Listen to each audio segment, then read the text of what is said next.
So in this video, I'm trying to explain how we set the paddocks up. Again, this is an 18.5 acre hay field, and we've got 17 paddocks out of it.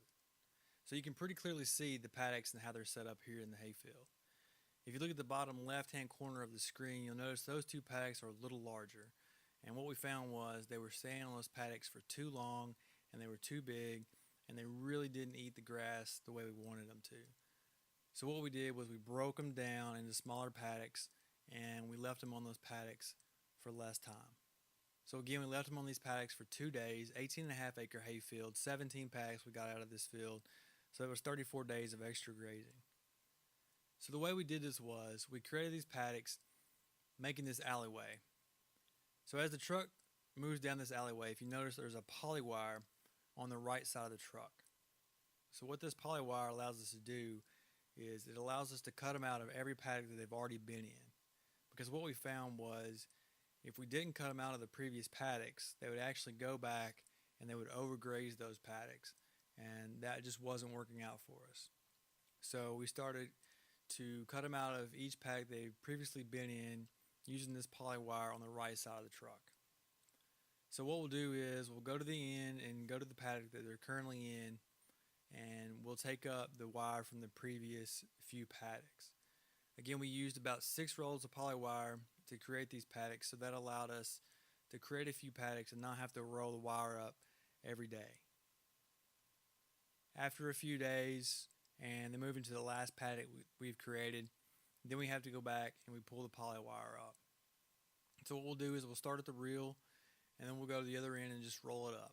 And we'll pull it off the temporary post, and then once we get to the other end of the field, there's a barbed wire fence where those little cedar trees are. And then 30 feet in front of that barbed wire fence is a smooth wire. And that smooth wire is electrified by a solar charger. So what we do is we hook the poly wire onto the barbed wire fence, and that allows us to lay the poly wire over that smooth wire. And that's what electrifies the poly wire for each paddock. So once we get to the other end, we hook into the barbed wire fence, and then we start rolling it out. The way we space our paddocks out, and the way we kind of make them the same size, is when we hook it onto that barbed wire fence, we go to the last wire in the paddock, and we step off 15 paces. And that allows us to create about 45-foot wide paddocks, and we do that at each end.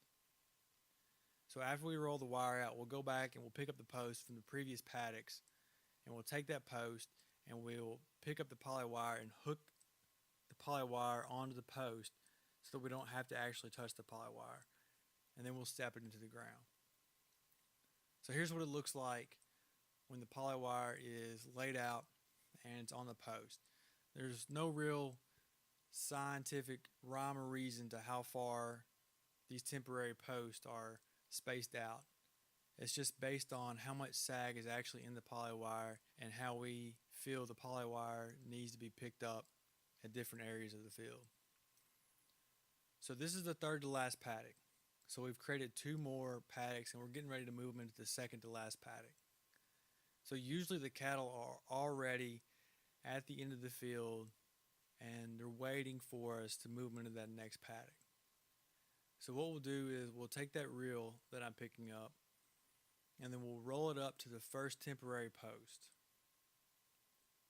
So when we do that, the cattle will move into the next paddock, and if you remember, we create that alleyway that the truck was driving down, and there was a poly wire on the right side of that truck.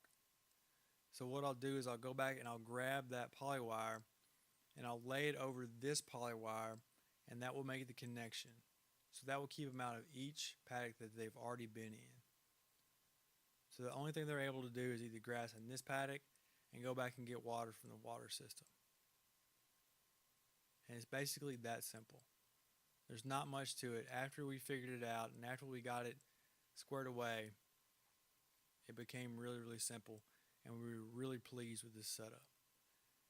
So after this, we have another video, part 3, where we show that we're unrolling hay, and this is how we feed hay during the winter time after we stop winter grazing. So watch that video. It's coming up next.